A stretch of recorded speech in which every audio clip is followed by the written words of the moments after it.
Inside, you see a set of steering levers, a radio microphone, a pull-out toolbox. This is Precinct 57. How may I assist you?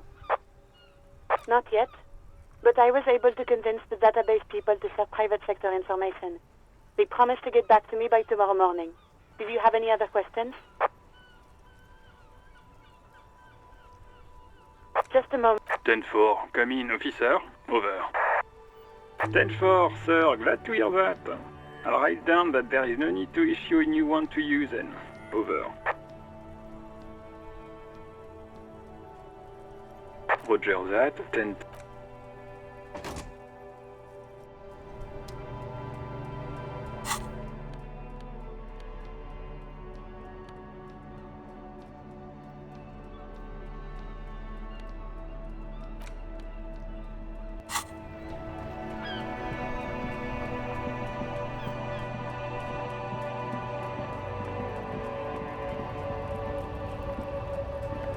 Looking for something, Hunt?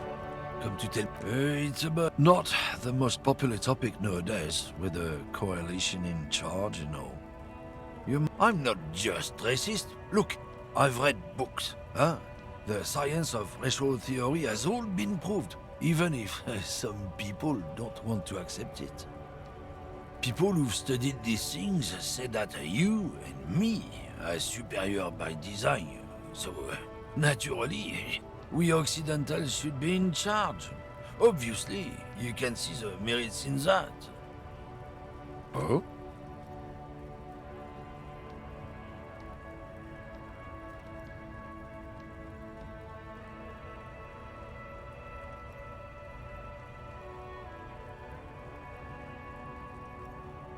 Go right ahead. You may be a cop, but that won't help you avoid the calamity to come.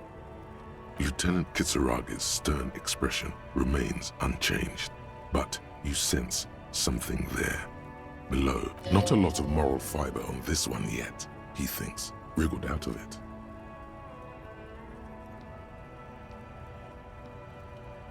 Oh, not much anymore.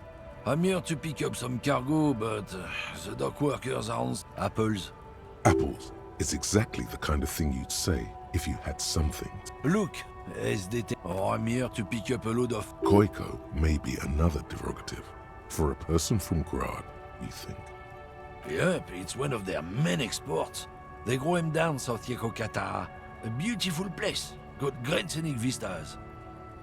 In fact, Yekokata is a desolate wasteland whose name literally translates to Zone of Ecological Catastrophe. It features no scenic vistas and supports virtually no plant or animal life. Yeah? Says who? Then, I guess they grow apples somewhere else. You can never really tell with those koikos. They're everywhere, except their own homes. He means the people living in Grad. Yeah, you know, Gradniks, Gradvolk, those degenerates from Grad. 'Cause that's what they're all called. Koiko Pichik, Loslav Koiko, Koikovich someone. Low self-esteem, those guys have. Mind you, they look Occidental, but they're not really like us. Huh? Hey, if the name and description fit by the very grace of nature, who am I to say otherwise? Did you miss the part where I said they aren't here yet? Besides, even if I did have some, I wouldn't go putting my nose in them, huh? Relax. You've got all you can get here. He probably doesn't even know what he's hauling, even if it is something unsavory.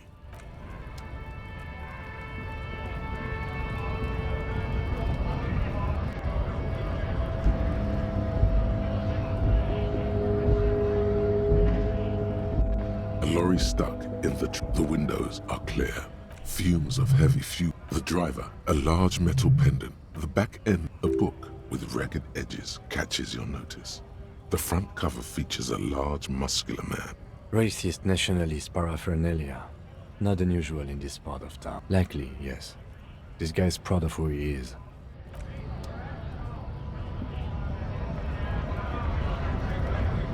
Right to to work! Right to work! Shame on you!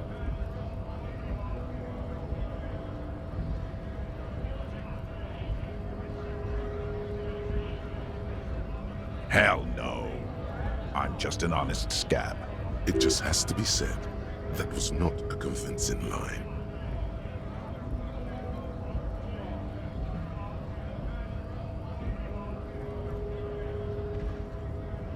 Fucking loincloth.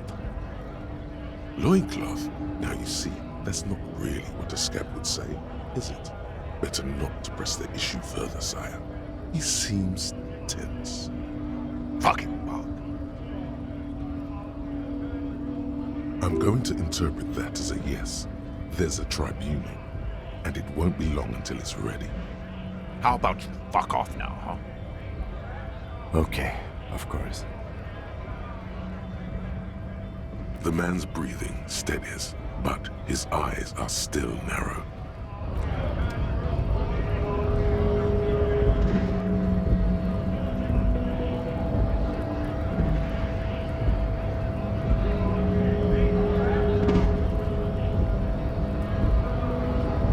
Hola, wandering man. How can I help you?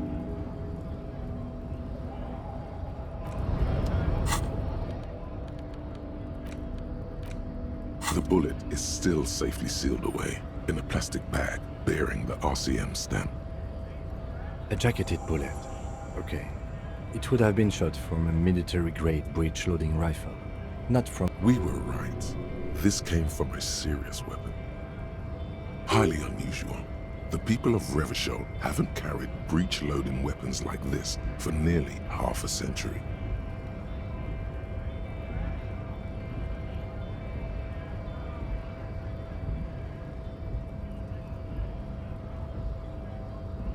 Even the RCM uses ordinary unjacketed conical bullets. This is strange. Very strange. I like this, officer. Strange means unique. Unique means incriminating. We need to find the gun that shot it. Something tells you that won't be anytime soon. This'll have to be one of those epic tasks that's open for a while. A rifle, Revolutionary period. Your bullet looks to be an old 4.46mm from the surplus left over from the turn of the century. Probably the 4.46 caliber was widely used with the Belmargrave rifle, a Revacholian manufacturer. The BM dominated the battlefields of the Insulindian theater of the anti-centennial revolution 50 years ago. Incidentally, you have just such a rifle with you. The dusty old thing you found hidden in the basement below the commercial area. It's unusable, sadly. If it were, the bullet would probably fit the chamber. No, but Zeliger, a major firearm manufacturer, ended up with a surplus after the war. So there are still a lot of these old military rifles floating around, usually broken. The quality was appalling. Antiques enthusiasts, guerrilla fighters in distant countries, a few lucky jamrock bangers. You're looking for the same thing you found in that hidden weapons cache. Only... What are you thinking? Bullet? Okay. And? An antique. That makes sense. There can't be many breech-loading rifles floating around in Martinez, or anywhere in Revachol, really. Sure, there's some arms trafficking, but the laws prohibiting the use of breech loaders we inherited from the monarchy have been effective, from what I've seen. Some new RCM recruits get impatient with their muzzle loaders once they've trained with military-grade weapons, but they realize it's worth it in the end.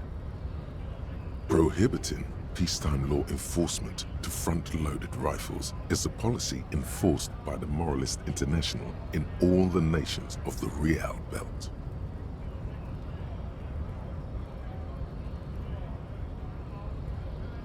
Imagine if everyone, cops, citizens, had access to firearms that could shoot multiple rounds without pausing to reload. After the first shot, the second, third, and so on come much easier. But back to the investigation.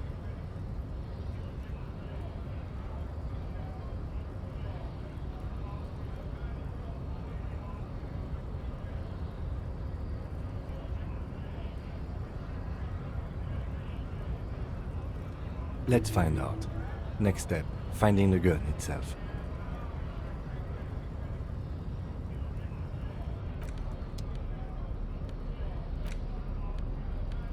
A police badge on which you see the The note is written with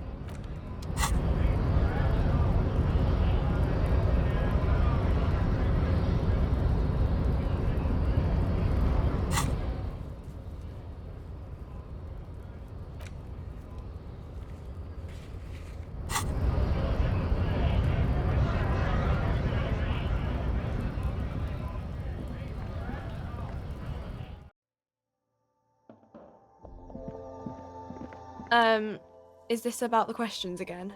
Because I don't really... because Frick... She blinks at you, confused as to why you'd ask such an obvious thing. Yeah, like 2,000. I don't know. It's not... Businesses often hire private security this side of the river. It's an unfortunate state of affairs, but You think the police, like...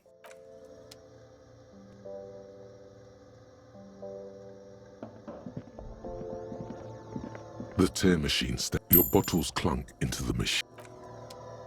The tear machine stands in the corner.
Now it's turning into a kind of a snow limbo, man. What's on your mind?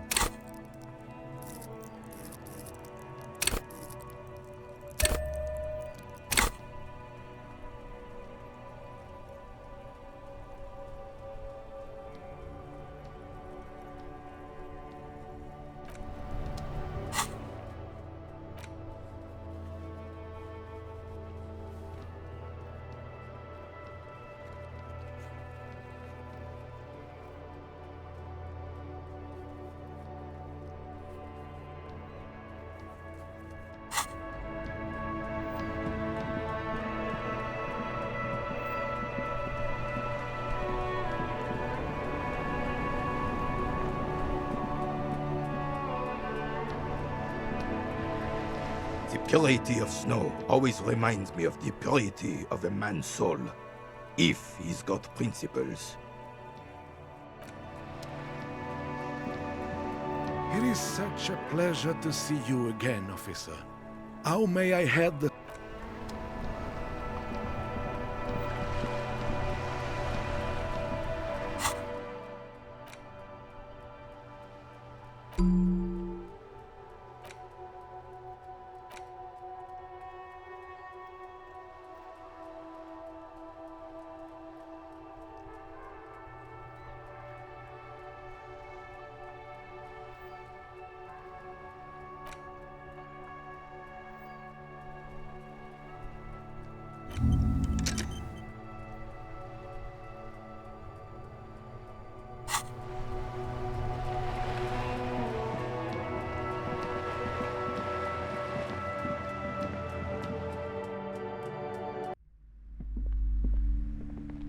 Hello again, esteemed officer.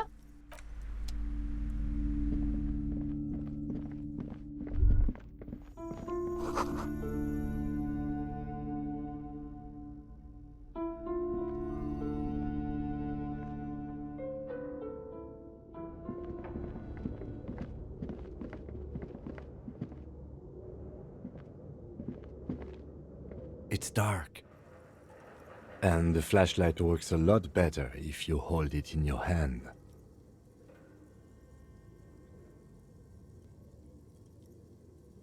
Right. Some areas are...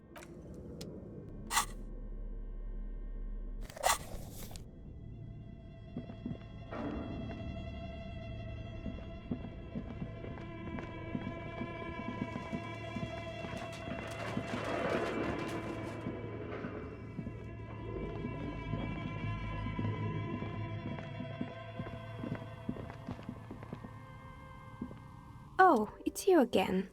Are you looking for a die?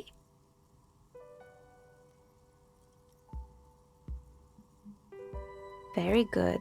That one universal die for Wirral Untethered.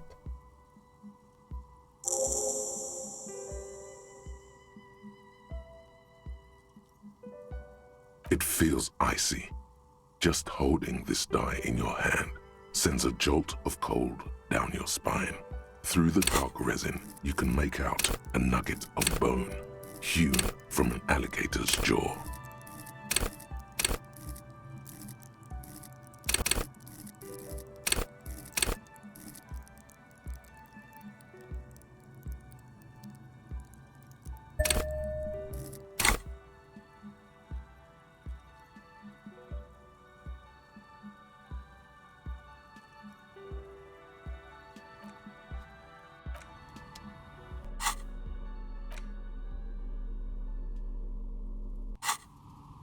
Oh, it's you again. Are you looking for a die? Aside from getting naked, you're not...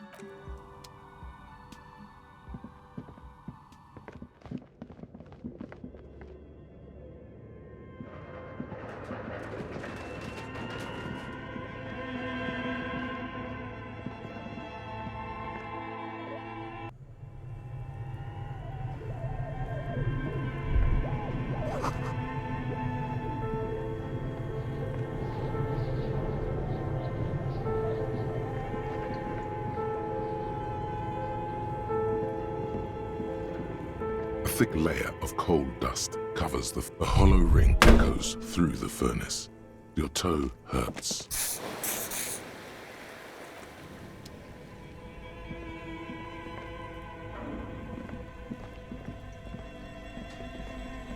The bear's eyes are still glowing red. What?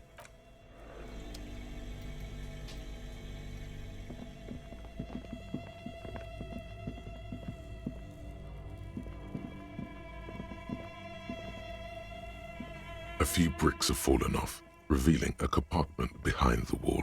It's too dark. It means there are firearms, albeit He likes this find. seems like an old bunker from the Revolutionary.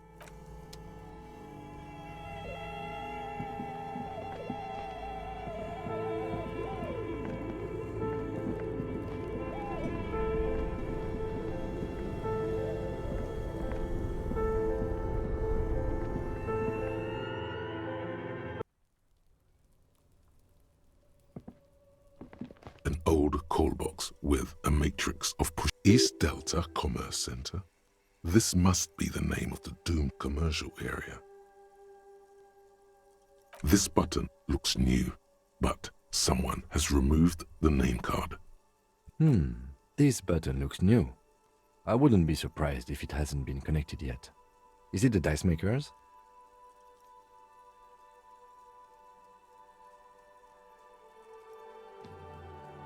Silence. No one answers your call. Nothing happens after you ring the doorbell. They don't want to talk to you. Silence. No one. Silence. No one's home at Fortress. You hear static from the intercom speaker. It sounds as if someone has picked up the receiver, but isn't saying anything. You can almost hear them breathe. Yes, hello. This is Tricentennial Electric. Have you come to place an order? She sounds almost antique, as if her voice was being played off an old wax cylinder. A receiver must not be working properly.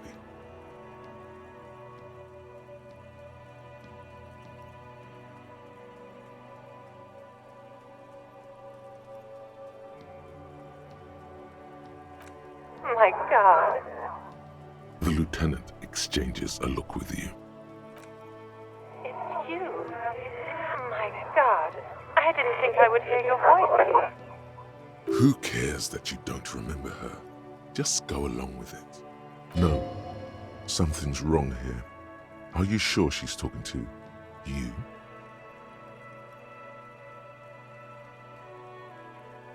Michelle, just please.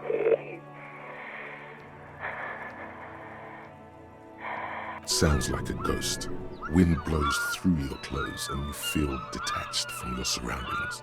Inside. Why did you even call? I don't understand. You've been gone for months. I thought you didn't care.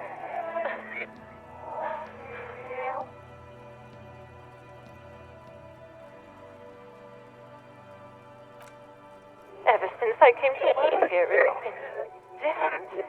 As if A spot of static overrides her words. When she speaks again, it sounds like she's submerged. it's so nice. It's so nice to be able to finally meet again. She sounds like she's about to cry. The cold is deep under your skin, as if you were talking to someone who's 100 years away. Somewhere inside the building, water is flooding the cellar floor. She doesn't answer. Silence. The only thing you can hear now is static and waves washing ashore on the bay. Another seagull passes by. It's getting cold standing here. I don't know what happened either. We should probably stop playing with this thing. You press the number sign on the keypad that terminates the call. 12 name cards on the call box read. Looks like someone has melted half the plastic off with a lighter. The doorbell doesn't work anymore. You wait for a minute or two, but all you get from the call box is silence. You ring the doorbell, but try again. You didn't press it hard enough. Thank you for calling the 24-hour window company. This is an automated message. Are you experiencing a window-related emergency? During non-business hours, please call 007. That's only half true. The streets are mean, but they're not there for you. 12 name cards on the call box read. All you hear is static, but no. You ring the doorbell, but what an ominous name for a hair salon. Doesn't bode well for anyone's hair. An off-key melody starts playing. Kuno, please stop calling here. Grown-ups don't have time for your stupid games. She thinks you're the gremlin child. What would he say to this?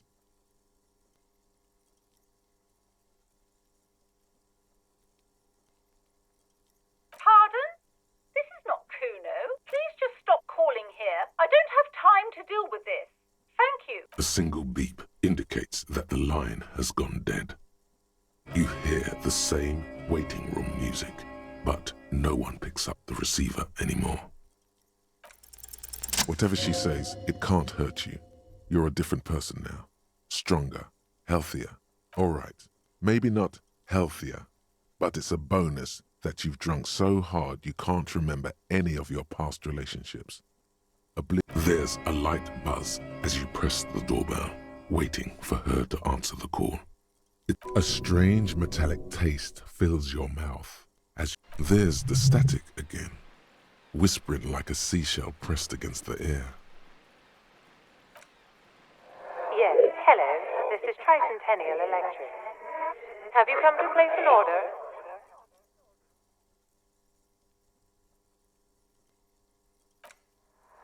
My God. Here come the bad vibes again. Relax. Distance yourself from it. It's you. My God. I didn't think I would hear your voice again. Wait, is she? Michelle, just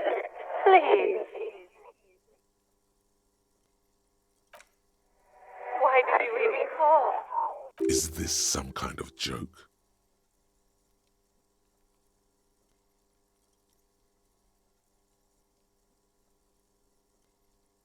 The voice from the intercom doesn't answer, but you can hear her. Your hands are getting cold and your breathing becomes... Ever since I came to work here, it's as if my mind's been wiped clean. It's so nice. And then it hits you. She tries again not to cry, and still doesn't succeed completely. Her quiet sobs sound old and distant, as if her sound melts into the static from a long-distance phone call. From time to time, you can hear people talking. This is where you hung up the call the last time, but the recording is still going. A phone rings in the office with an old-fashioned chime, and someone walks by in a pair of heels. The static is like a warm blanket wrapped around the sounds. No one replies, but the static grows stronger like rainfall. Then a female voice speaks out, completely different from the one before. Glorious and total somehow. Cruel. For 300 years I have been here, volatile and luminous, made of sodium and rain. If you want me, you can find me on the beach. Dans la dernière balle. So... it was a recording trapped in the circuitry from some ancient tenant. This sometimes happens. Shall we conclude here? We have other mysteries to solve.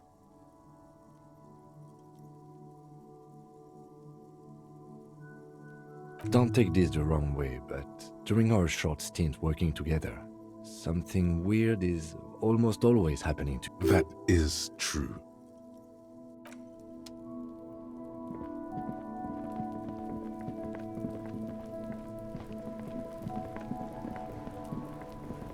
Kuno's like Kuno's dad? Kuno doesn't give a fuck about anything.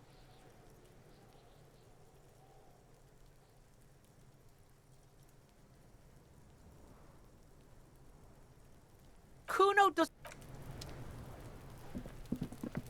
I'll die before I squeal, pig. What's this kid shit? Fucking mind games. I'd rather get the fuck out of here, face. You...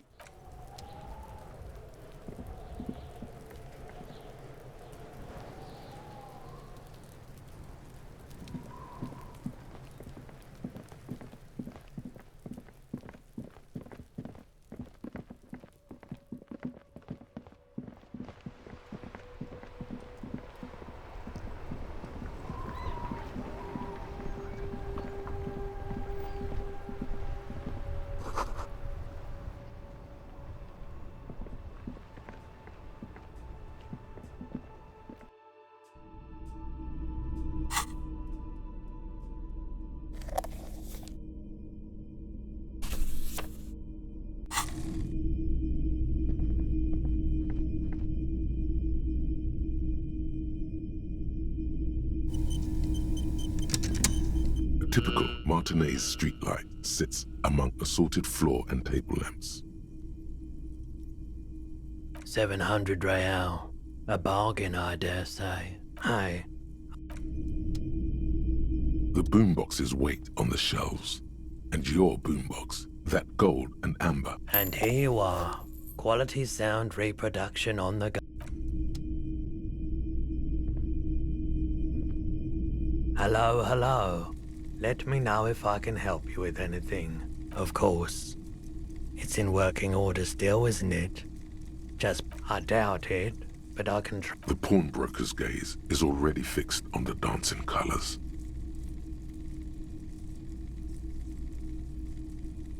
Sure thing.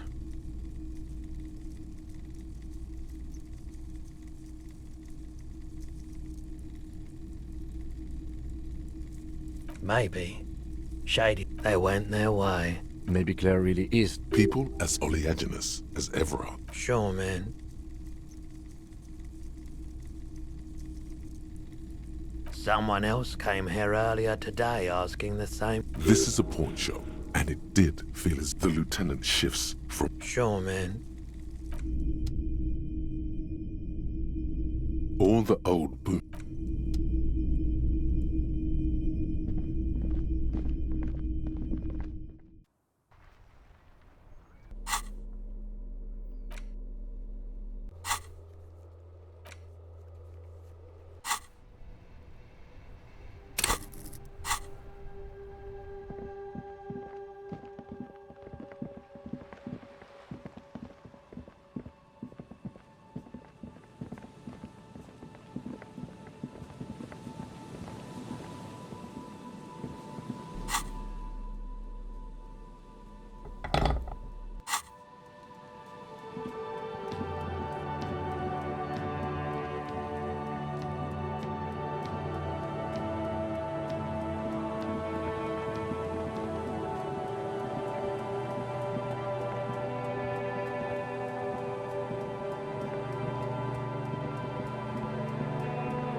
Rust peels off the bed. In this yard?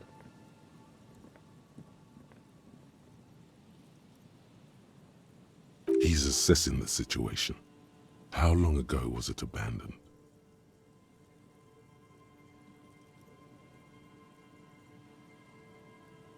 Someone thought they could have a summer house in a bloc obscure, for cheap.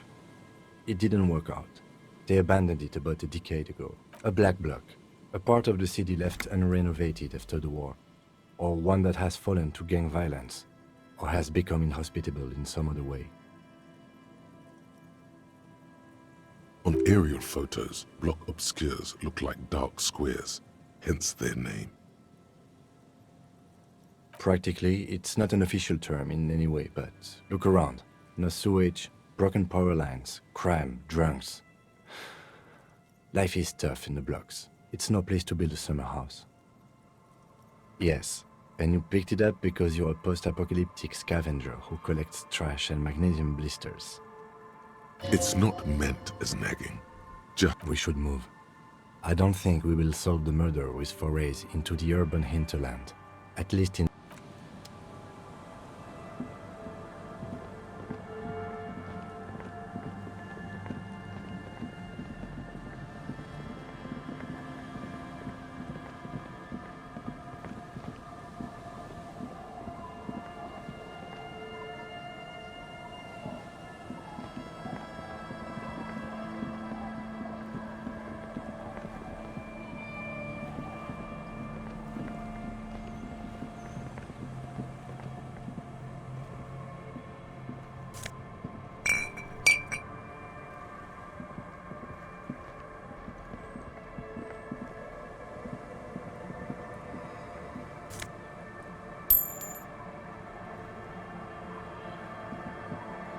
Hey, tequila!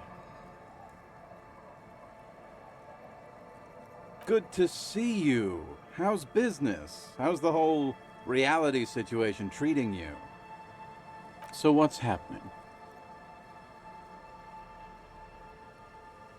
Yeah, Tequila Sunset.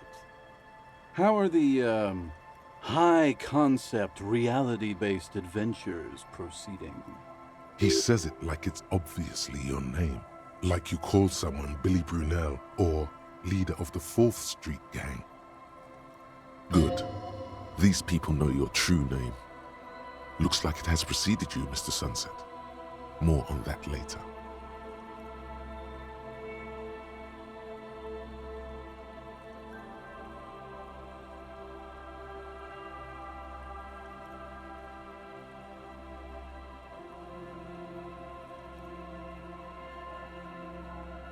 Not this again. I was hoping that we were done with it. Only echoes remaining of human faces? That's a pretty good apocalypse. I wouldn't mind if it came down to that. Things aren't going super well for Idiot Doom Spiral either. Haven't found those keys yet, haven't won that great piece of ass back. No word from my business buddies. Idiot doom spiral, huh? This is bound to be a good, high-concept conversation. At last. We are saving the world. Please! Please don't go! Okay, we're drinking. We're drinking alcohol. That's what we're doing. I tried to save the world once, a long time ago, with enterprise, creativity, and willpower. But that didn't. So now, it's a pirate's life for me. It's you. You're Tequila Sunset. We've met before. Don't you remember? No, you sure don't. Aha. Do you want to know how Tequila Sunset came to be? Tequila Sunset. Something ominous there. Let me take a sip to moisten up my chords. Tequila Sunset rolled into Martinez last Friday, and by Tequila Sunset, I mean you. The man, the myth.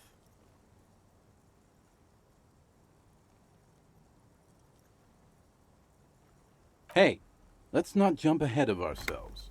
This is your story. Stop interrupting.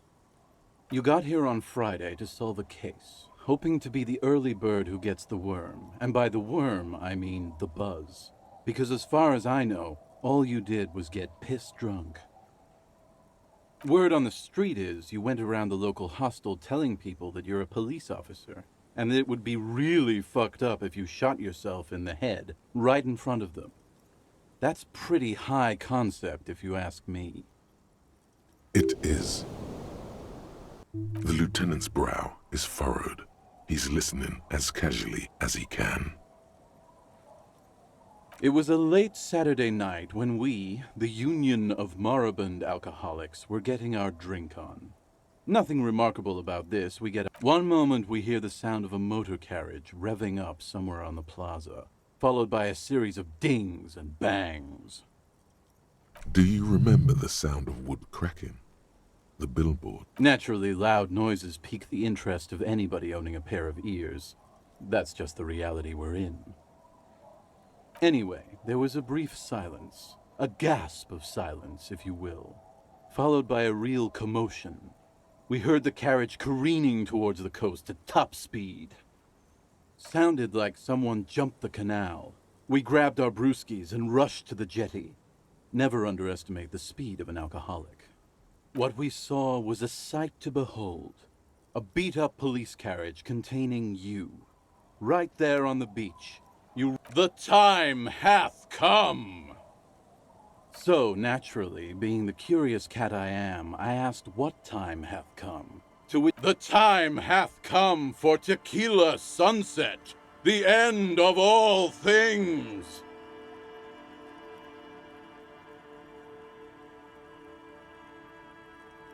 Your reality contracted. You jammed the pedal, plowed right off the jetty, and through the ice. The muscles in your right leg tense up. Your hands cramp on the steering levers. We ran towards the ice whilst you crawled your way out, miraculously unhurt, covered in seaweed and shit, like some kind of sea monster. When we finally got there, you were sitting on the beach crying. You said that your badge and uniform were in the car. It was too late to get in there, though. The carrot. Recognizing a brother in need, we offered our condolences and invited you to party with us, which you naturally agreed to. We asked about the whole Tequila Sunset thing, and you told us it was your name now and insisted that we all call you that from then on. Yeah, I agree. Hours. It was an all-night drink-a-thon. Then, at some point, I think it was Sunday morning, you got belligerent and wanted to talk about revolution. How they're beautiful and also whores and so on. How one of them fucked you real bad. After a short while, you crossed the event horizon, looked sullen, got up, and left without saying anything. Wow, that's quite a story. Yeah, I bet Tequila's a fucking legend around the precinct. You must be proud to work with him. If you only knew.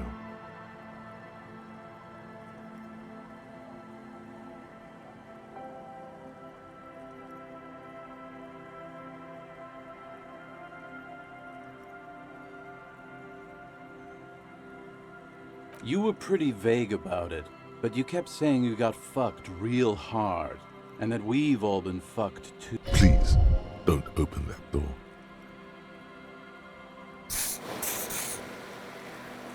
No one's fucked me. I do the fucking around here. Abigail! It seemed pretty painful, to be honest with you. If I had to guess, I'd say you're still working through some shit. Beside your gun and your badge, you said something about your hope or heart or something. To be honest, the details are a little hazy. In retrospect, I guess you lost your motor carriage too? That's a big one. You told us that they were a bunch of fucking losers whose main interest was cramping your style. No specifics, though. It was more about you that night. You said it was no biggie and that you'd solve it in no time. And that you didn't need anyone to do it. You're doing it solo now. A lot of cops go solo and hermit once they reach that level of alcoholism. Yeah, you seemed really mad about immigrants for some reason. I'd rather not get into the details. It was pretty low concept. You kept apologizing for being such a bad cop and for the damage you've inflicted on everyone around you. You also kept pausing to knock the heel of your hand against your temples, saying, "Stupid, stupid, stupid." It's a hard thing for a man to confront his past. That's why I avoid mine at all costs. Whoop-de-doo. So now I'm a fucking storyteller. Right, why not? Better than a beach bum.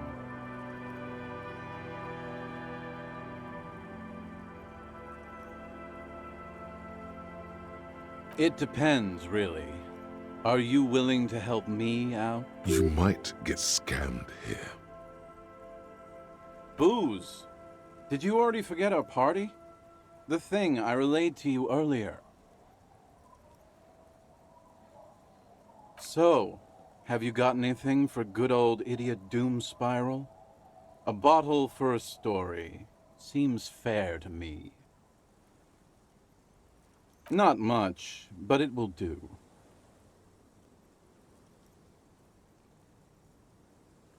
Hey, Spiral Boy, you gonna share that? Don't call Abigail! Shut up, guys. I'm telling a story here. Something happened to you. Something happened to me, too. I was once a reasonably high net worth individual. A founder/junior partner at a high-concept creative services agency. I used the profits from my agency to finance what I called a cultural incubator. Abstract value generation. I developed the paradigm, worked within the paradigm, but the burden of leadership weighed heavily on me. So I went jogging every so often to keep myself sane. It did. With my trusty Sansarique tracksuit, I felt like I could conquer the world. But now dreams are worn thin, much like my tracksuit. One day I left on my evening run. As you may know, it's impossible to clear your head when you're distracted by the sound of keys jangling in your pockets. His eyes are clouded, his dilated blood vessels encircling his irises like stinging brambles. His eyes are your eyes. So I removed the key ring and put the keys for the front gate and the apartment into different pockets to stop the jangling, you see. At least, that was the plan. I was halfway done with my usual lap when it started to rain. The reality situation became very wet, very quickly. Wet, okay? It was raining really hard. I made my way back home and discovered that I didn't have the key to the front gate. I'd mixed it up with the key to the letterbox, which was naturally the situation required me to climb over the gate, which I did. There was no climbing down because I slipped and landed on my ass. Ouch, indeed. Reality was looking rather grim just then. Me lying on my ass. So I made my way across the yard. Standing in front of my apartment door, fumbling with my pockets, I realized that I'd also forgotten my apartment key. I rang my neighbors' buzzers. It was late, and most of them didn't even answer. Those who did assumed I was trying to sell them something and hung up before I could even explain the situation. People are naturally wary of ad men, you see. One moment someone chats you up, 5 minutes later you've bought a box of edible lingerie and a strap-on. I don't begrudge them, especially since I was known to be one of them. Just then I experienced a moment of clarity. I still had the key to my office. I could wait out the storm there. But when I reached my office, I remembered that I'd asked one of my producers to change the locks that day. And since I hired only the best, he'd already done it, and Anyway, long story short, life spiraled out of control. I haven't gotten into my apartment for years, and my girlfriend left me because she didn't want to date a homeless. So, now you've heard my tragic tale. What do you think? Like nothing you've ever heard, huh?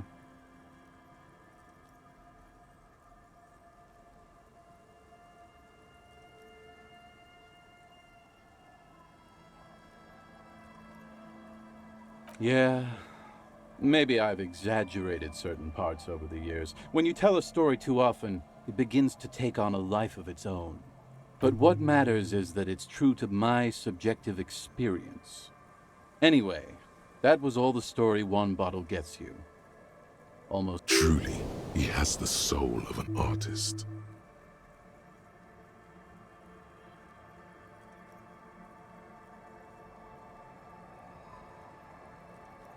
Good fucking question, Tequila.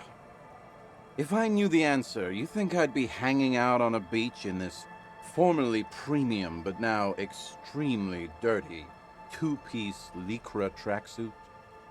I used to own my reality situation. My business buddies and I had our own creative services agency. Now I can't hang on to anything. Just last week I stole this nice new jacket, but then I lost it too.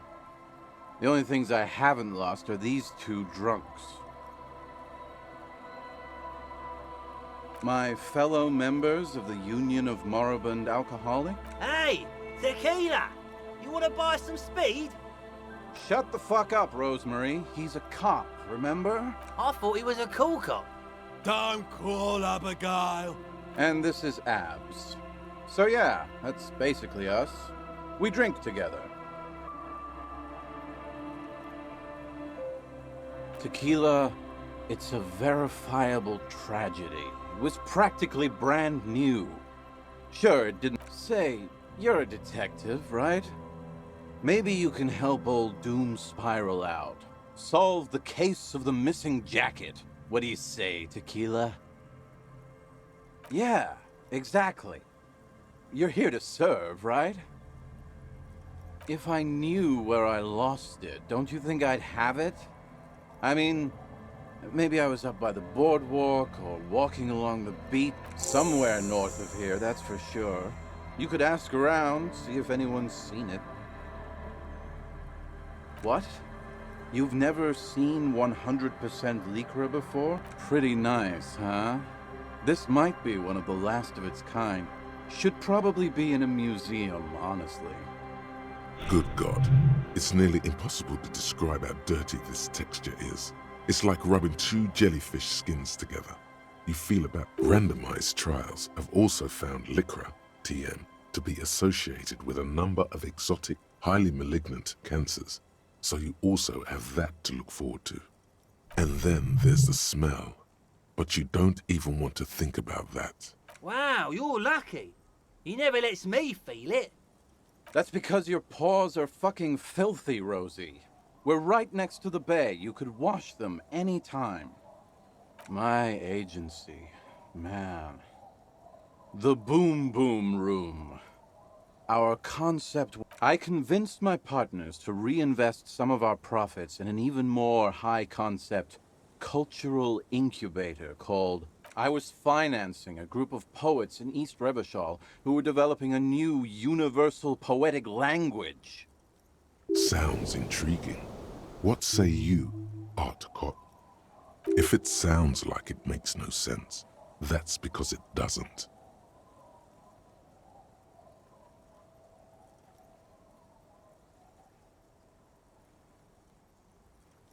I know! It was fucking awesome! Too bad I went on a jog, unleashing a cascade of doom that washed it all away. I'm all ears, Tequila. You too, Tequila Sunset.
The noxious odor emanating from the drunken man is Don't you call her!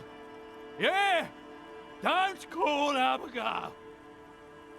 Abigail! Don't! You're not going to get anything out of this guy. He's too drunk.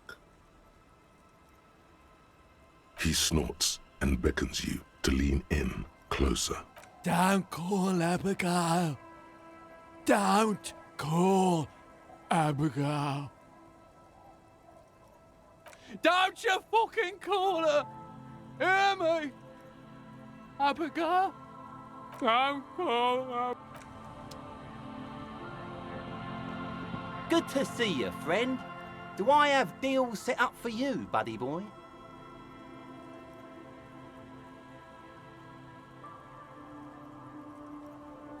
So what do you want? I got smokes. They're cheap. Very cheap. I got Pilsner. Great deal. You won't get a better deal on that piss. Spirits I can let go for 300 real. I also have speed. And by speed, I mean amphetamine. Oh. The system's been good to old Rosemary here, and I'm milking her like a bitch goat in the backyard. You see, friend, man makes his own luck, and I made mine real good. Got my hands on 3 bottles of liquor ex-squeeze, sold 2 to the fellows around here, and immediately invested the profit. Bought cigarettes, bought beer, even bought a bit of speed. And look at me now, I got everyone on my hook.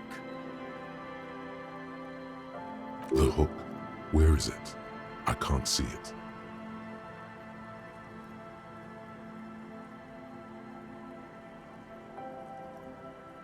Permit? Who gives a shit? You want to buy something? Grease the wheels, buddy boy. See, friend, it's real valuable.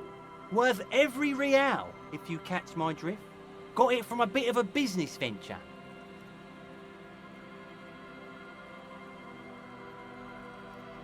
You know what's crazy, actually? He's finding it difficult to focus his watery gaze. What? Keep him talking.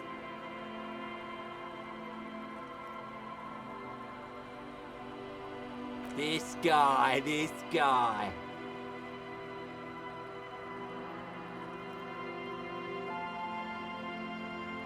So what do you want then? In the civilized world?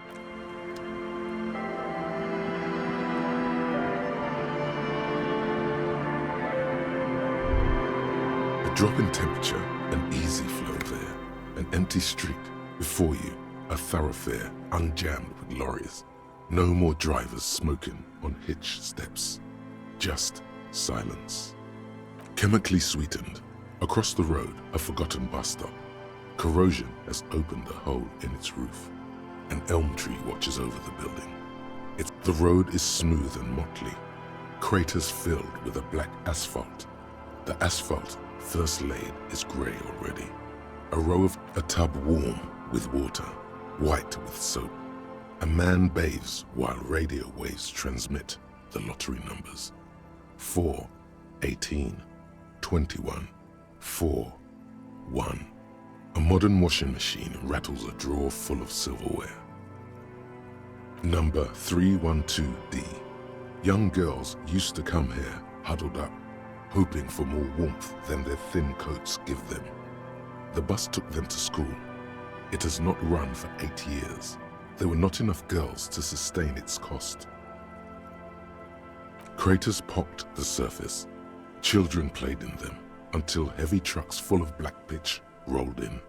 The landowners have filled the craters with money. There's one bump on the road. A dead dog lies flat about 200 paces away, right at the turn. Tragedy comes from the wheels of a fast RCM vehicle, hurrying to work.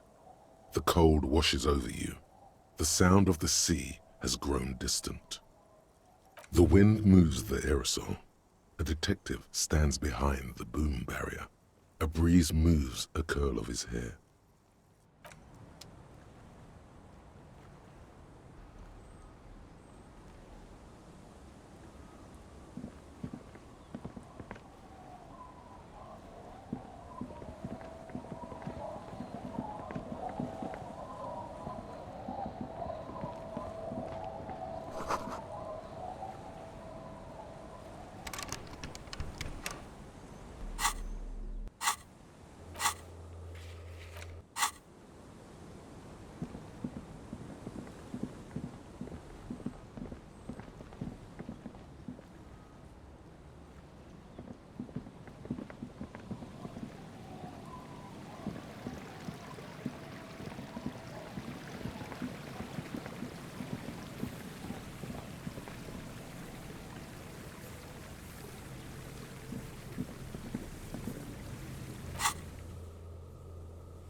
The smell, it's awful and familiar.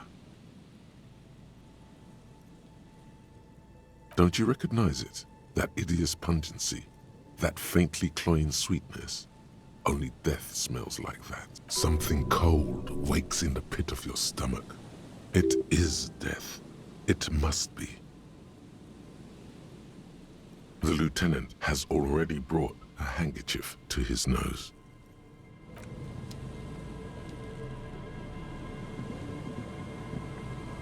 There's some tear, an empty cigarette package, and a crumpled kebab wrapper in the trash bin. 2 empty bottles of Tallulah vodka and a can of black potent porter is all Eve. No, there's more in there. Livis strawberry liquor, plus some Pilsner bottles too. Better not pick them up. They seem unhygienic. A tragedy.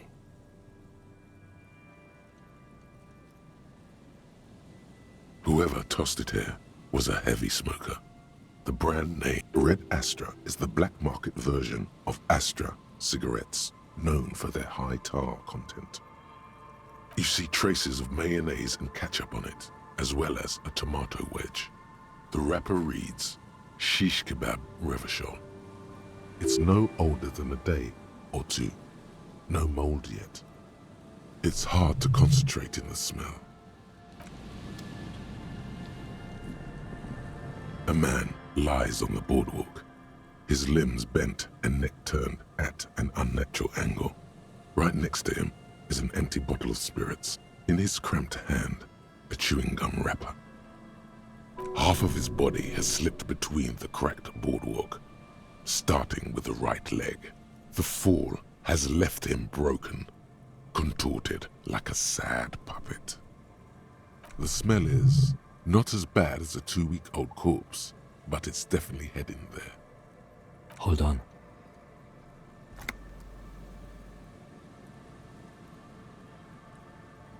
Lividity is faintly pronounced. Whoever this is has been dead for 2 days. No longer. We need to investigate. Another dead body. This is your job. Steel yourself. Calm now. Carefully. Just another day. Just another dead body.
A man lies on the boardwalk.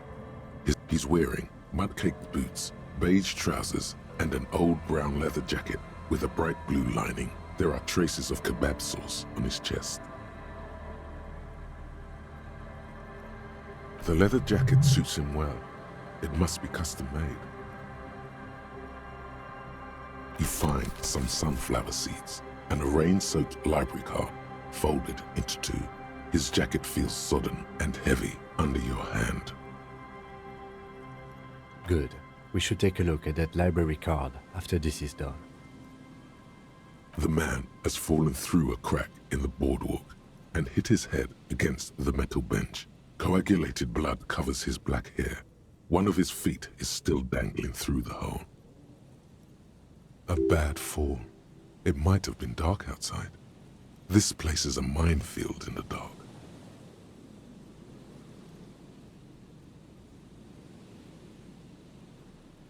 His expression is dull, like the sea behind him. Drops of water shining on his mustache. His eyes, empty and wide, look frightening in their frozen gaze. Height, 170 to 175 centimeters. Curly hair, stout build. Age approximately 50 to 60 years. He was just about to head home. The first step back home proved to be his last. That's what the chewing gum seems to point to as well. There's some dried blood on the metal bench, right where the corpse's head rests. The floorboards are rotten and slippery wet around the hole. An empty bottle lies nearby. A chewing gum wrapper is clutched in his fist. Be very, very careful where you step here. A dried chunk of blood covers the hair at the back of his head. An open wound. It's sticky and cold to your touch. This is what killed him. This is where he came out of himself, drop by drop, when he was unconscious. It took 3, maybe 4 minutes. I don't see any other major wounds, do you?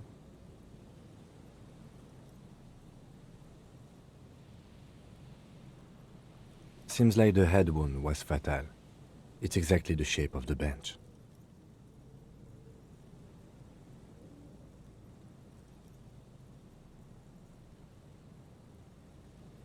They screech under your feet ominously. It's hard to say whether the dead man's weight was the cause of the boardwalk to break. It definitely... You see waves churning below. Something cracks beneath your feet. He could have easily disappeared into the sea through that hole, and you would have never found him. A dried... This is where... I don't see any other major wounds, do you? Seems like the head wound was fatal. It's exactly the... A .75 liter Tallulah vodka with its cap missing. There's hardly anything left inside. Tear all around us.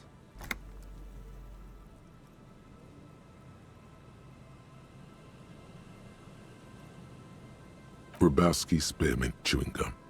Green leaves on the cover. The man's mouth is half agape from the terror of the fall.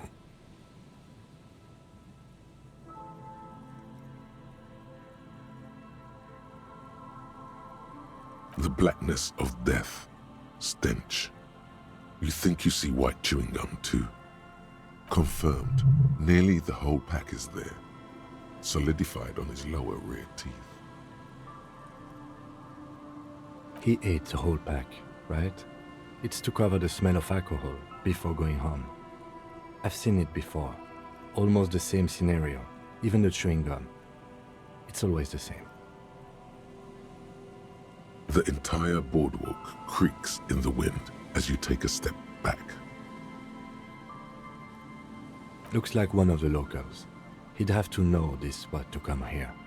You don't just walk over here. But that's just a lazy assumption. What do you think? This is an omen, a sign from above. Don't start drinking again.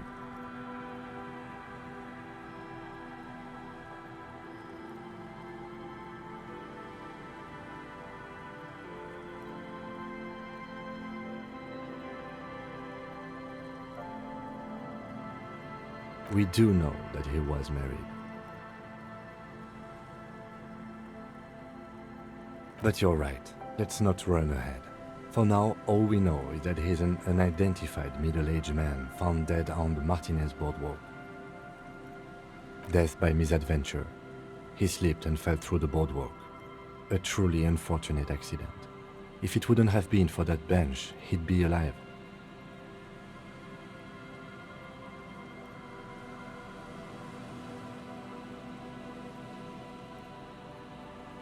What about it?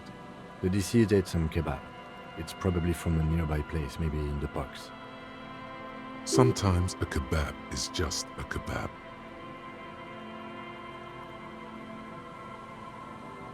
Oh yes. Some symptoms of acute alcohol poisoning could have definitely played a role here. Severe confusion, respiratory depression, unpredictable behavior. But I think that death arrived through head trauma, not liver failure. No, I don't see anything that points in that direction. For now, let's treat this case as a simple, albeit sad, accident, unrelated to the murder case. Agreed. If this somehow converges later, why not? But keep it simple for now. They'll seal this place off after the news reaches the coalition officials. I doubt that they have enough resources to actually repair the boardwalk. Not that sealing it off would keep anyone away. All it does is keep the city council's hands clean. It does seem to be a pretty straightforward misadventure. Although, from where I stand, I can see two options. We either take the case and follow the leads to identify the body on our own, or we report back to the station and leave this for our colleagues to handle.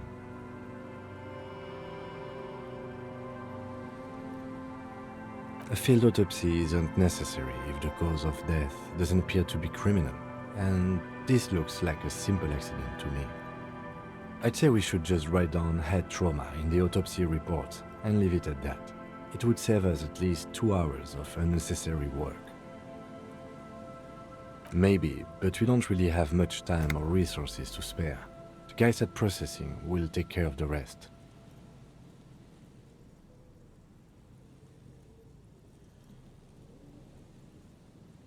Alright, we should first examine the library card you found. Then we can call the station from my kinema. Let them know we are taking the case.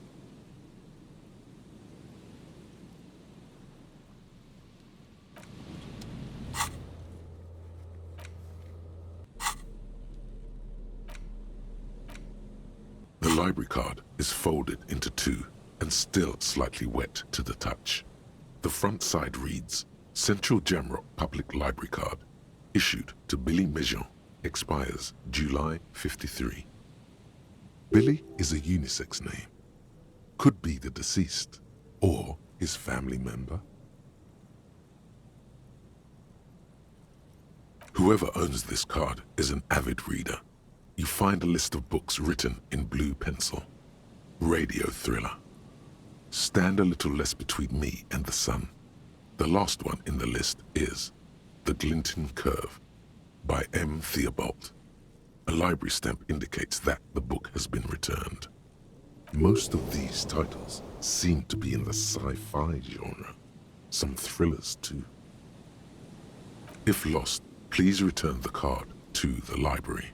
Dial 005 02 55211 or visit us at Moreau Street, 78, Jamrock. Business hours, 900 to 1800. Good. We should give them a call from my kinema. See if we can learn anything about Billy Mejean. As you hold it in your hands, it makes an uncomfortable crunching sound. It's a sordid, filthy tale, not for the weak. Some secrets are better left uncovered. Don't even try. Seriously.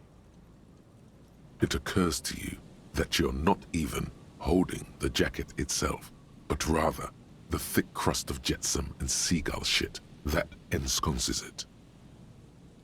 It smells like a dead sea creature, tangled in grey strands of seaweed.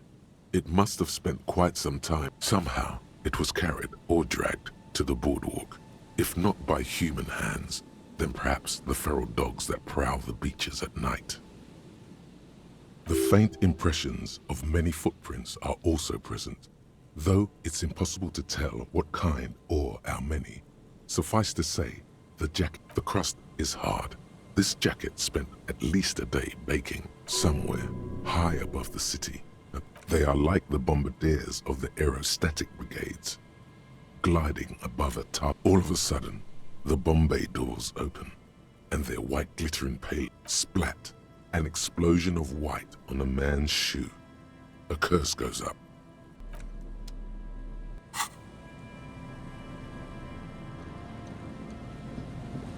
There's some tear, an empty cigarette package, and a crump. 2 empty. No.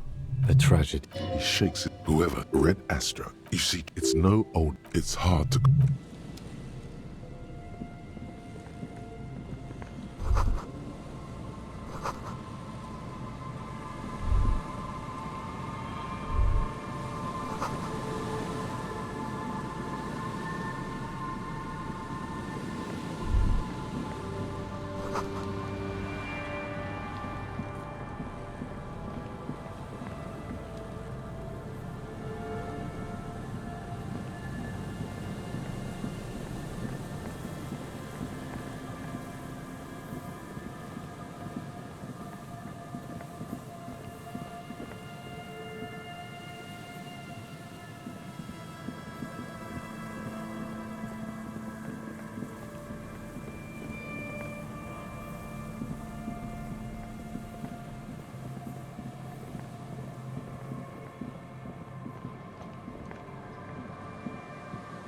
Heavy wooden doors, more than twice your height, stand shut in front of you. The rectangular sea-worn ornamentation appears in stark contrast to the padlock, carelessly drilled into the wood.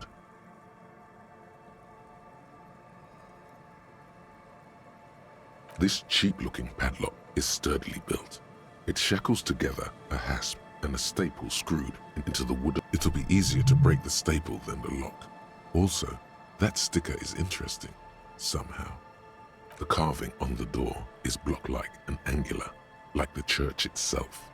Two large beams shoot downwards, sinking. The surface is smooth from the wind, but moist to the feels exceptional. 300 tons of pine would fit together seamlessly. It's old too. Cut and carved. You see a yellow circle with two X's and a big curve below them that looks like a mouth. You're pretty sure you haven't seen it before, but what the symbol depicts is clear enough. A smiling dead guy. There is something blindingly modern about this symbol. Its modernness puts to shame everything you've seen before. He takes off his glasses and uses a blue handkerchief to thoroughly wipe them clean before No. Looks like a dead man smiling. Suggests junior delinquency. I haven't seen that sticker before, and I'm not a youth.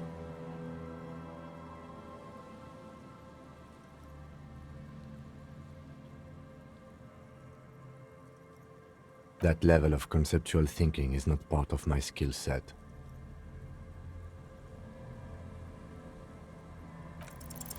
There's nothing like the sound of a sticker unpeeling. Now it's stuck to your thumb.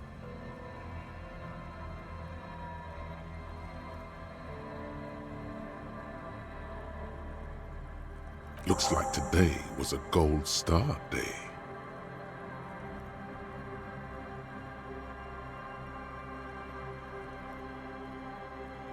The padlock passes through a staple that's been hastily attached to the wood. Closer inspection reveals that one of the screws is not a screw at all, but a nail. The work has been done recently and is unprofessional, to say the least. Should you want to get through, it might be easier to just pry the whole thing off. Maybe we should look for another way in first. The church has seen enough mistreatment. How about we go and check out that tent again?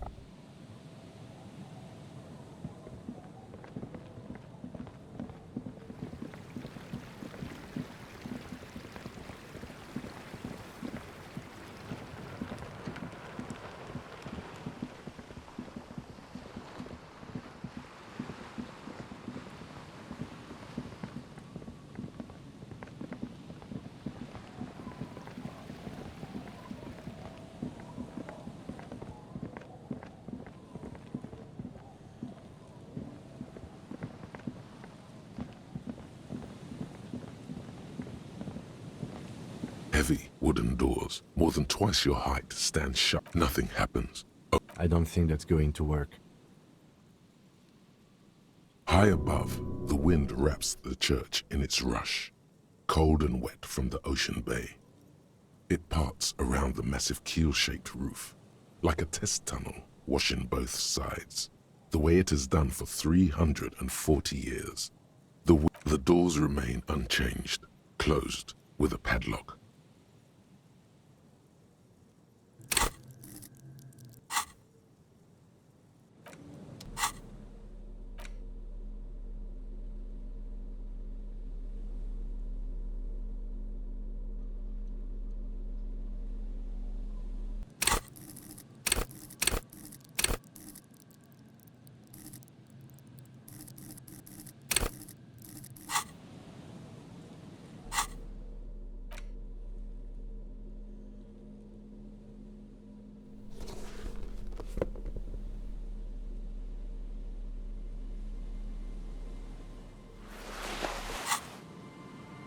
heavy wooden doors, more than twice your height. You jam the pry bar between the lock and the pathetic old wood. Suddenly, the pry bar snaps.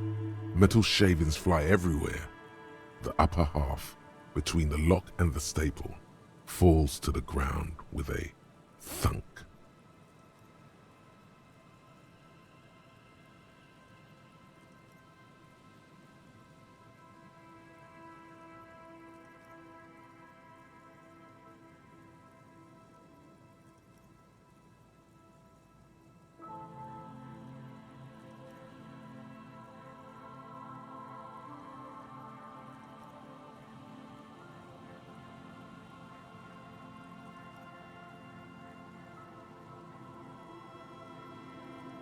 Tools break, officer. Try to control yourself. The broken edge of the snapped pry bar is smooth. Took the bad omen. Beware of this church. I don't know.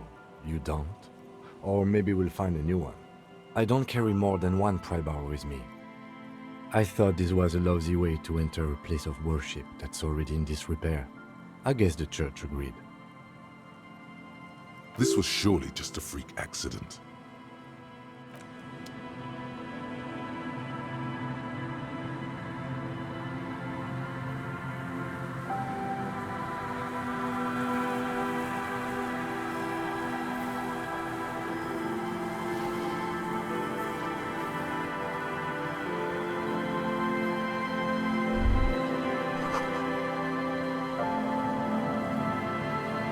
An old door, worn by elements, guards the depot. The wind has blown a sand.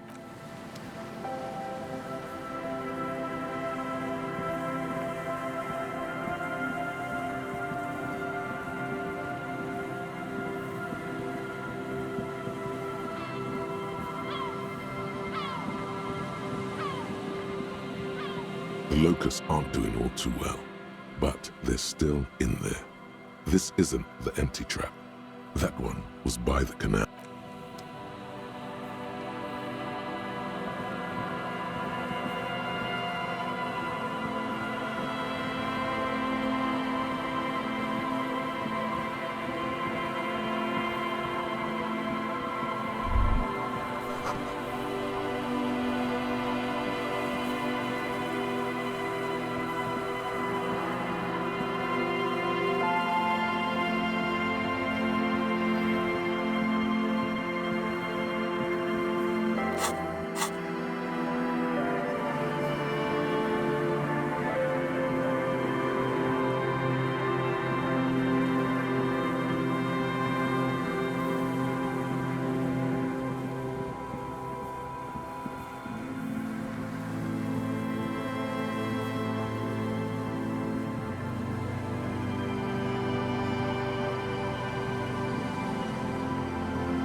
You pick up the handset. There's a tone. The machine is operable. Calling. I'm tired. Sounds like he hasn't talked to anyone in quite a while. If I could go just 1 month without writing, no, 2 months, I could regenerate my brain. The man disappears with a... You do not hear the customary disconnect tone. Just silence in the hands. Seems like it did not have time to swallow the coin. This sometimes happens. Lucky you. The call went too fast for the payphone to register. You can still make a new one without paying. You close your eyes and put your index finger on the rotary dial. Then pull down on the number. Then move. Strange. This is not how you started before. You dialed 001. This is not the area code of Revachol. 005 is Revachol, ZOC. 001 is Grad, on the Gradian Isola, where the telephone was invented. The next 2 digits you dial are the area 414447. The rotary 1117361. Your fingers keep moving like a spider every time the ring rotates back with a little ring of metal. Yes, 451, 67, 451. You are 451. You have dialed God knows how many numbers. The headset has been waiting silently to relay a signal. Surely nothing can an ultra-long distance call. Your air fills with a crackle, the wash of a strange ocean full of white noise. A little bird starts ringing in there, not like the local calling in the night. The saddest sound in the world. Calling still. The handset starts slipping from your sweaty palm. Your breathing is heavy.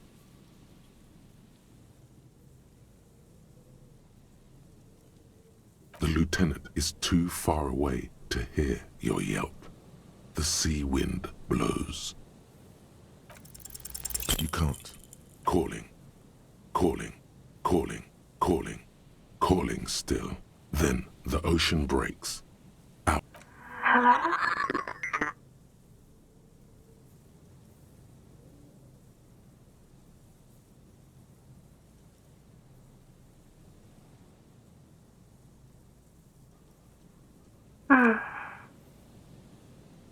Who is this?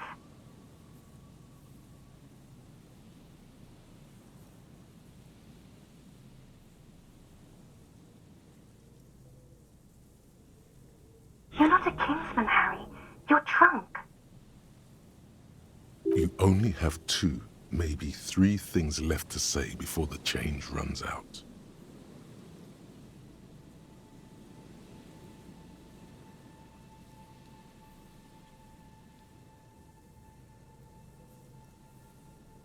Oh, God.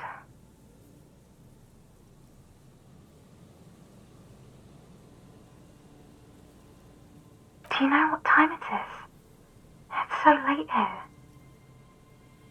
It's 4 o'clock, Harry.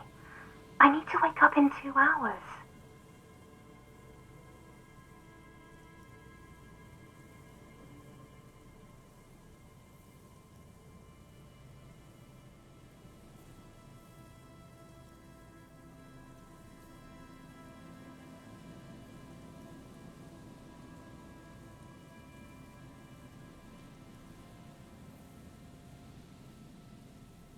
She does not answer anymore.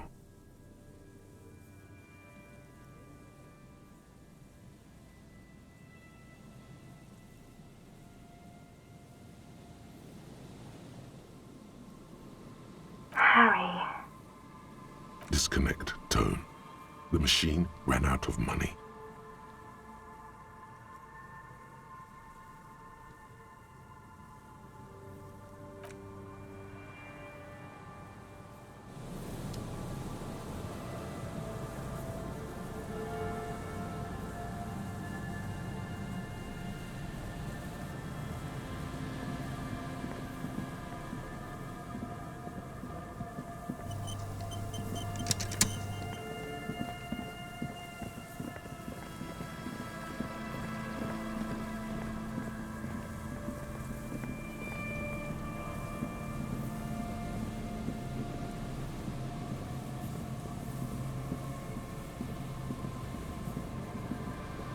You see, a slogan used to intertwine.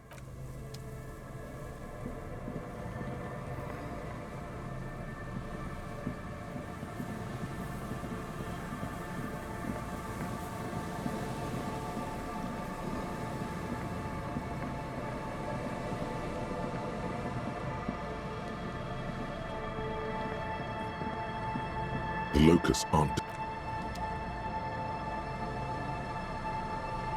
The locusts aren't doing all too well, but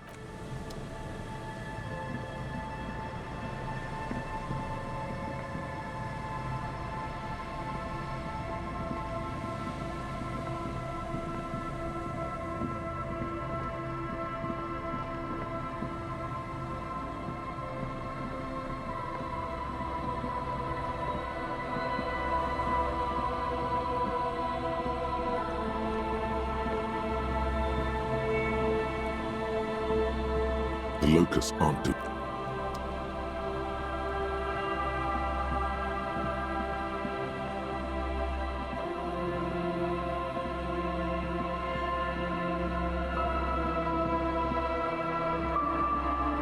A row of ghostly shades facing a crumbling wall, with another 7 shades standing, a cold sea wind.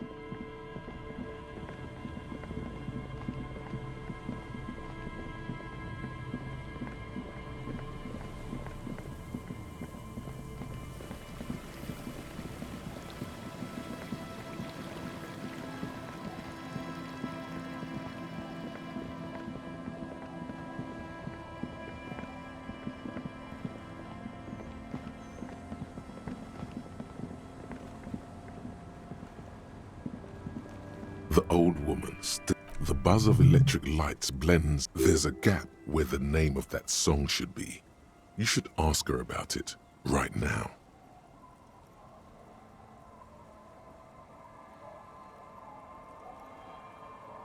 Yes, I can't really sleep anymore. Only a few hours a night. It happened. My suggestion is, don't grow any older than you already are. That's old enough. What's troubling your mind? A lullaby my mother used to sing. I sang it to my kids too. It's an old Samaran children's song. Surrender to the night. That's kind of grim for a children's song, even if it is a lullaby. Yes, it does. I can wash it for you, but it's going to take about a half an hour. Hell yeah. No, we must run around ceaselessly. It would be torture to stay put. I could use a breather. It's been another track and field day.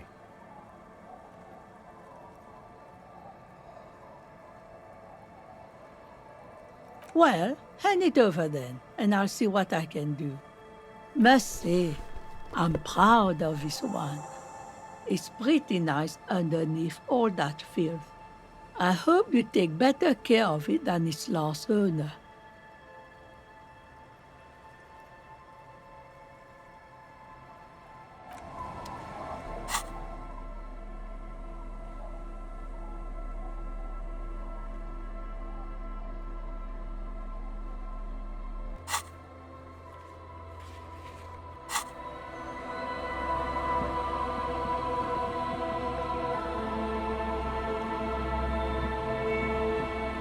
It's getting cold, this late in the night. Time to... Good night, officer. We'll meet in front of the shack in the morning.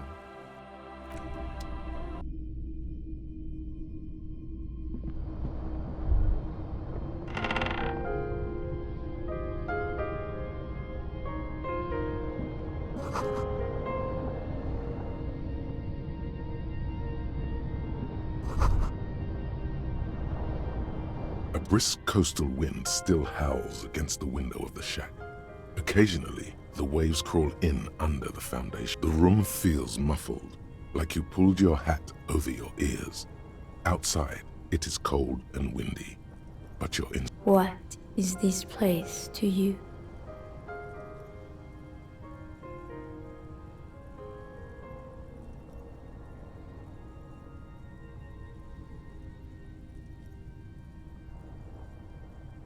Overhead, you hear the forlorn shriek of seagulls.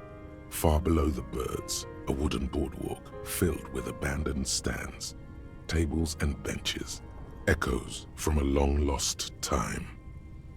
A middle-aged man stands in a rundown shack on the edge of a fishing village, listening to the heater hum on the wall. Outside, the howl of the wind has picked up. The waves crash against the stilts again. It's as if you think the thought, but in someone else's voice. Look under the floorboards.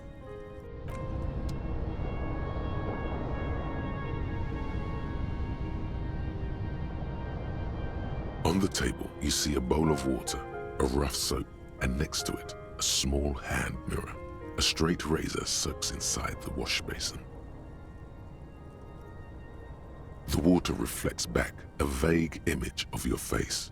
Nose bulbous and red, hair unkempt, wrinkles lining the eyes and forehead. The stash is gigantic. You'll be looking like a pansy without the chops.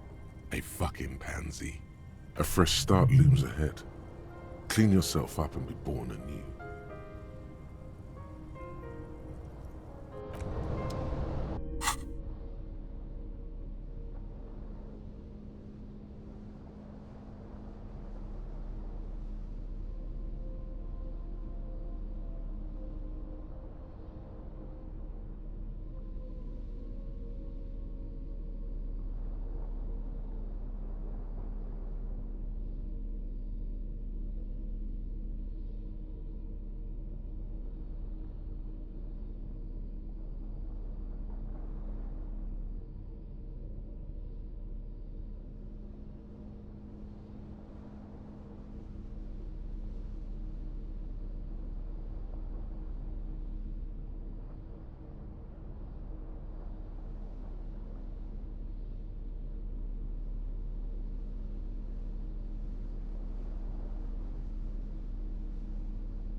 On the table, you see a bowl of water, a rough soap, and next to it, a small hand mirror.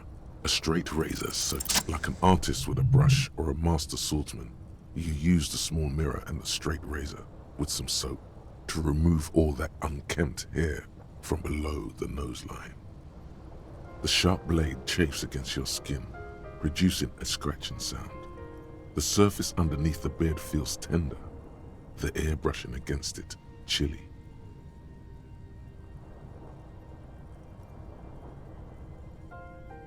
They feel so smooth, surprisingly so.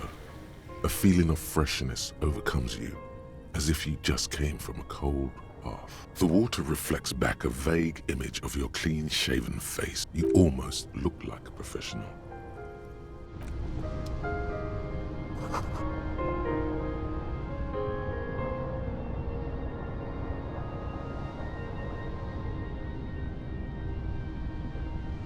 An old mirror hangs on the wall.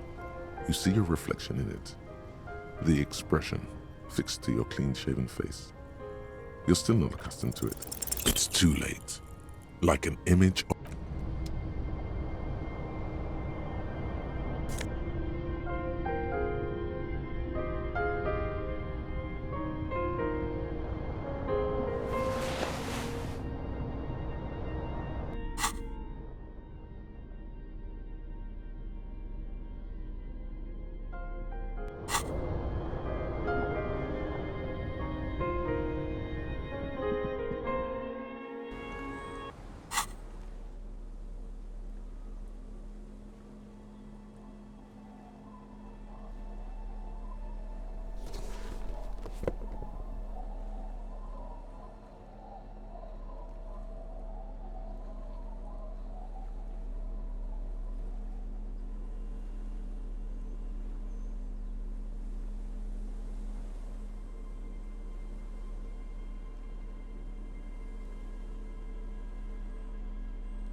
Aye, the sea's gonna calm down soon. I can feel it.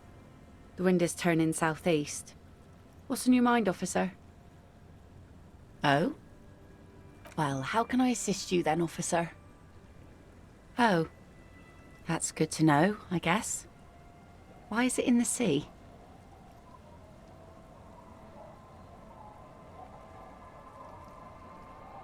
This calls for a funeral, if you ask me.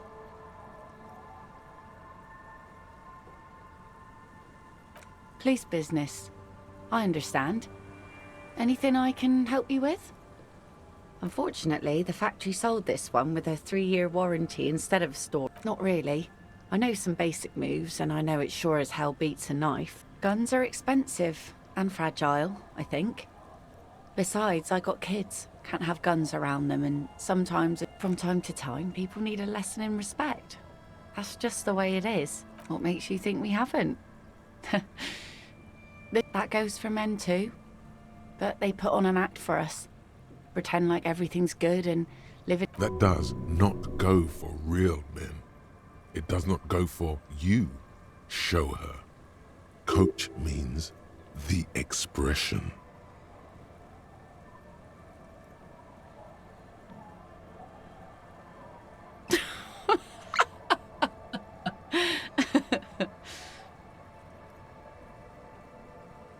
Sure.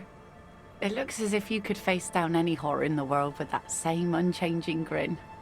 The traces of her laughter are still there, in her eyes, fading. No, I'm afraid not. Tempting to confiscate the blade I used to keep these animals in. Some went to patch their wounds, they're gone.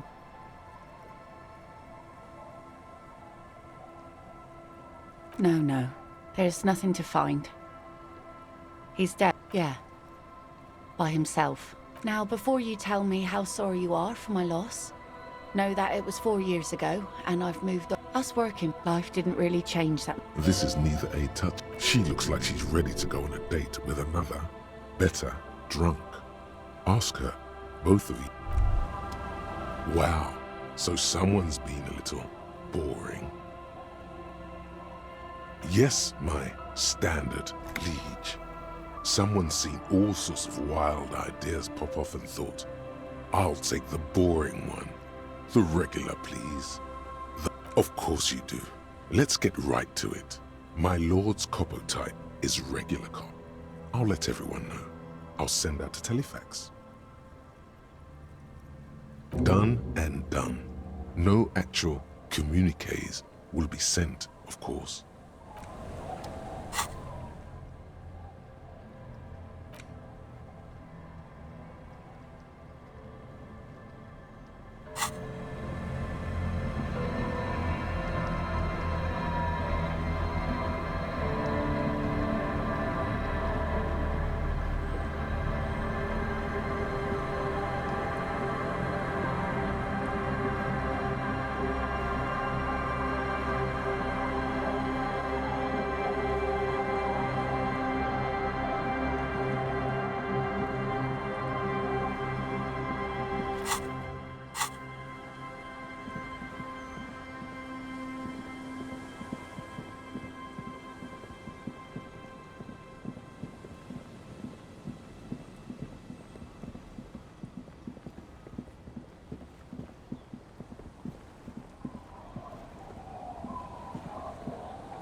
The trap stands empty amongst the locusts, dazed from being transported, slowly begin to act. They're not really going to get the chance to get comfortable here.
Hey, was there something you needed?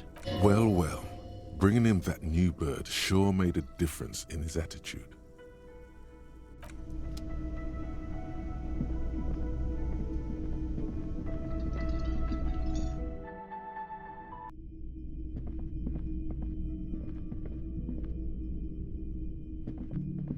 The door is closed. This door can only... Still nothing. That felt good. Don't. Everyone is a whore. What does that... You hear the murmur of blood.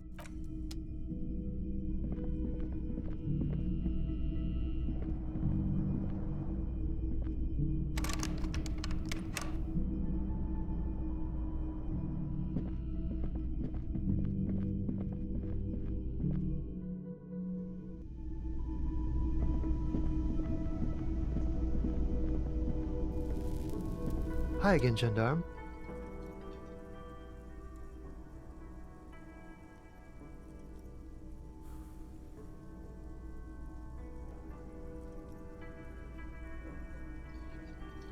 Admiring the atmosphere. What about you, officer? Really? Well, I look forward to that. Oh yes, let's see. He knocked on my door a few days after the lynching. Sure. Anything else on your mind? You did? And how did you like him? Oh, shoot. Why not? Hmm? You did? And how did you like? Oh, shoot. Hmm? Bye-bye, gendarme.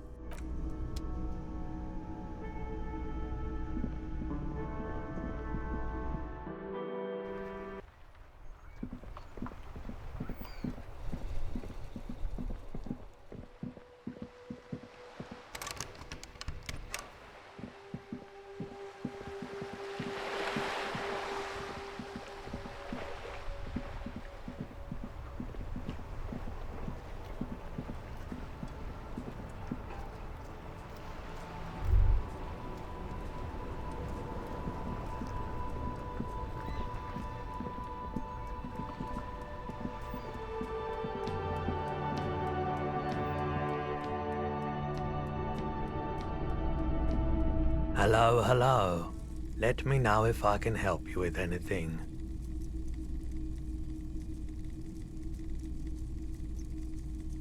Sure thing.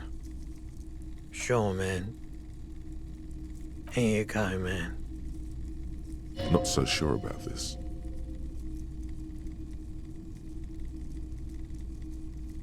Of course.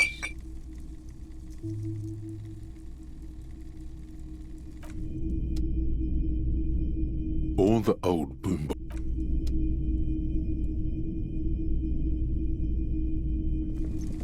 You see rows of toy soldiers. Try to find something pretty and cool here. Then use it to win her back. This set of soldiers isn't meant to look at... You're probably talking about the revolutionaries, yes? I think their poverty has been exaggerated for effect. When you place them next to the royalists, it doesn't seem like they could possibly win. I don't like either set very much, to be honest. He seems to have his own take on the conflict played out in perpetuity by these toys. Might be interesting to find out what it is. They're not all blue. These figurines also wear gold coats and caps, complemented by orange. That they do. The uniforms are precisely the same. Some even have the same shape. Which ones? Ah, those. Yes, they are. I find the paint job a bit gaudy, but... Big men on big horses, clad. A classic set. The figurines represent the 5th century Franco... Yes. This sounds off. You shouldn't trust this guy.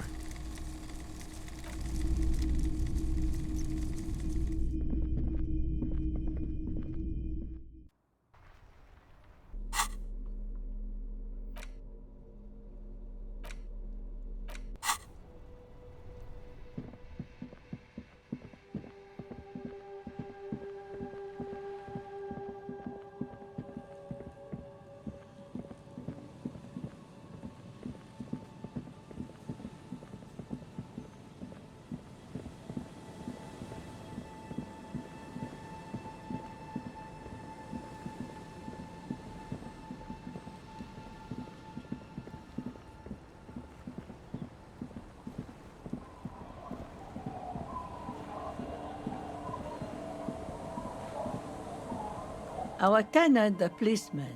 I heard me. Now it's your turn, Mr. Why they handle you? It's getting cold. The bed is comforting. Across the room, the heating system hums its soft lullaby. The mattress feels soft and sheets warm. It only takes you moments for the world to fall. Thoughts, baby. A million little lights in the dark. You're one fine instrument, brother. All those faces and all those names. All that laughter and screaming and scheming around. Recorded in you. Forever. On and on it goes. For untold hours. At the disco where you first asked her to dance. Behold, there are millions of them down there. The first time. The last time. The smoke in her mouth. The plotted flowers. The faces turning, changing.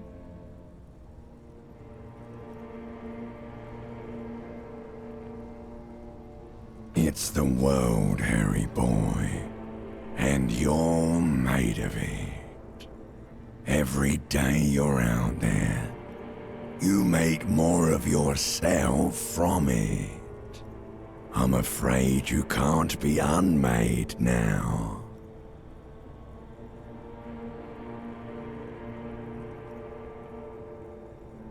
You can never forget this shit.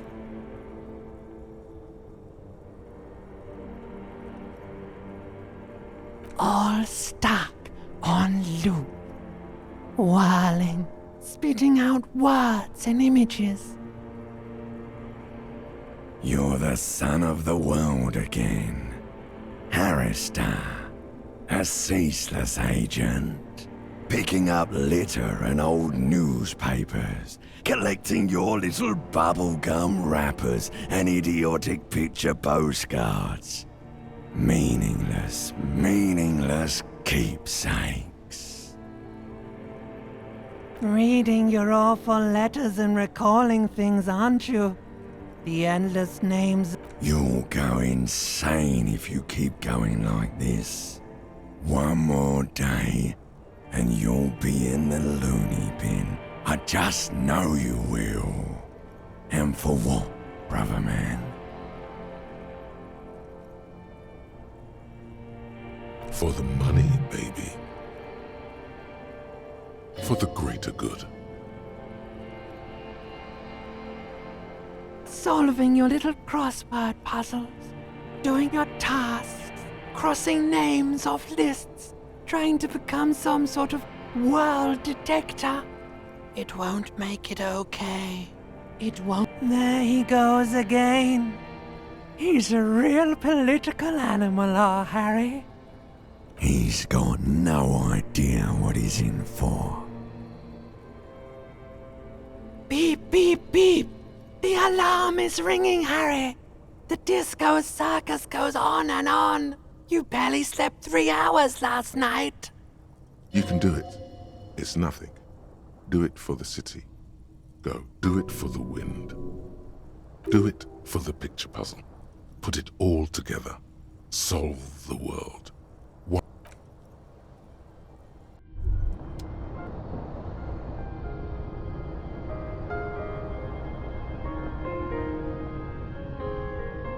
Hey, Moneymouth. Indrak, the impeccable hustler provider of the 7th generation. It's showtime with Savvy.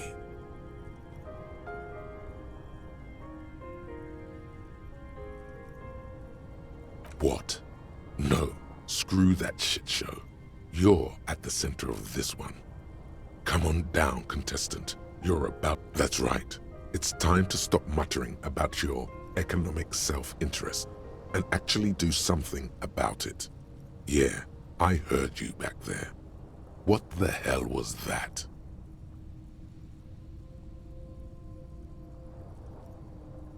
Exactly. Not making money when you're asleep, are you? If you want to be rich, you better work until your fingers bleed.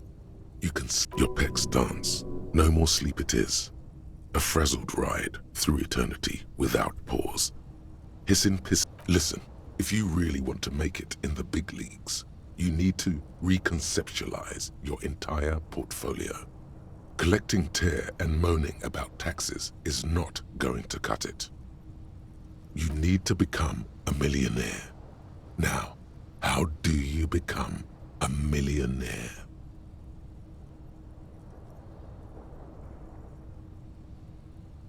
Those guys, they're all financially illiterate. Only Savvy here knows how to dazzle and embezzle money out of investors' pockets with the acrobatic prowess of a 4-time gold medalist in the Samoan Gymnastics Summer Games. The ancient Samoan tribes used carved rhodochrosite to represent their wealth. The bigger the boulder, the more money they had. In case you could force a coin inside you, any hole will do. Not many more definitive tests of a man's mettle than the fortune yawn. Of course you don't. You've never even been close to a sum with more than 3 zeros. Let's face it, you've been on a years-long losing streak. But Savvy's got your back. Savvy's going to book you a charter flight with 80 birds of prey on board to a land where the streets are paved with Krugerrands and fixed income securities. You'll try again. Are you in?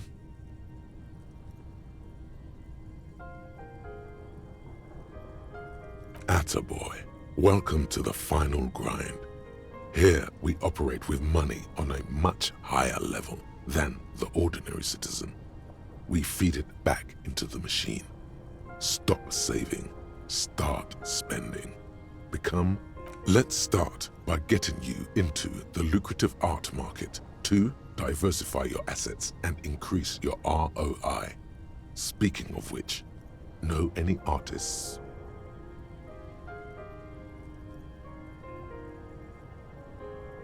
You're right. She has the poise of a struggling artist. Very tangible. You can go and support her like the state never could. Everyone must know that you're a big fucking shark around here. Fairweather T500.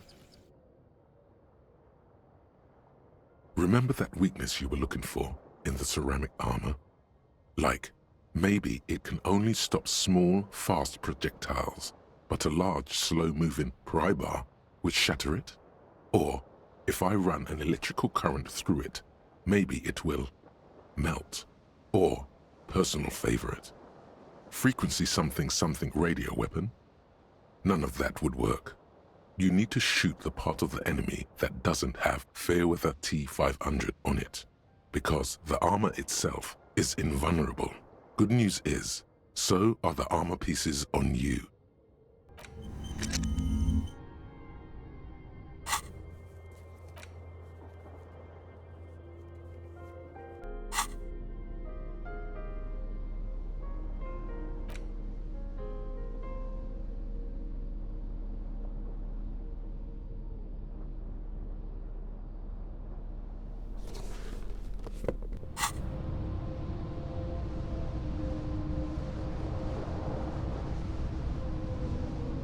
On the table, you see a bowl of water